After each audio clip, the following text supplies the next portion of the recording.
કે આ સરકાર છે કે સર્કસ છે? મંત્રી અને મુખ્યમંત્રીની ખુરશી જે છે એ તો બહુ જવાબદારી ભરી બહુ મહત્વની જગ્યા છે. એને બદલે આ ભાજપીય કડદા પાર્ટીની સરકારે મુખ્યમંત્રી અને મંત્રીની ખુરશીને સંગીત ખુરશીની રમતમાં પરિવર્તન કરી નાખ્યું છે. જાણે સંગીત ખુરશી ચાલે છે. 1.5-2 વર્ષ થાય એટલે દિલ્હીથી તેડા આવે, દિલ્હીથી હુકમ આવે, દિલ્હી સલ્તનતમાં બેઠેલા જે કાંઈ પણ શહેનશાહો છે એનો એક હુકમ આવે કે ભાઈ ચાલો સંગીત ખુરશીની રમત પૂરી, આ લોકોને ઉઠાવો, બીજાને બેસાડો. આ તો ખેલ થઈ ગયો, સરકાર નથી, આ તો સર્કસ છે. આમાં જનતાની ભલાઈની વાત ક્યાં આવી?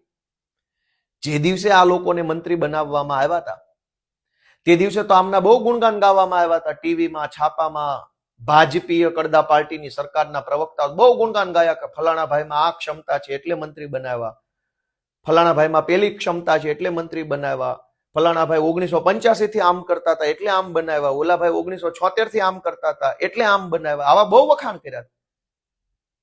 તો બહુ વખાણ કરીને જેને મંત્રી બનાવ્યા એને હટાવ્યા શા માટે? નથી મંત્રીઓ કારણ પૂછતા, નથી સરકાર જનતાને કારણ આપતી. એનો અર્થ એવો થયો કે આ સરકાર નથી, આ સર્કસ છે. તમારે જનતાને જણાવવું જોઈએ. જેમ મંત્રી બન્યા ત્યારે તમે જણાવ્યું હતું ને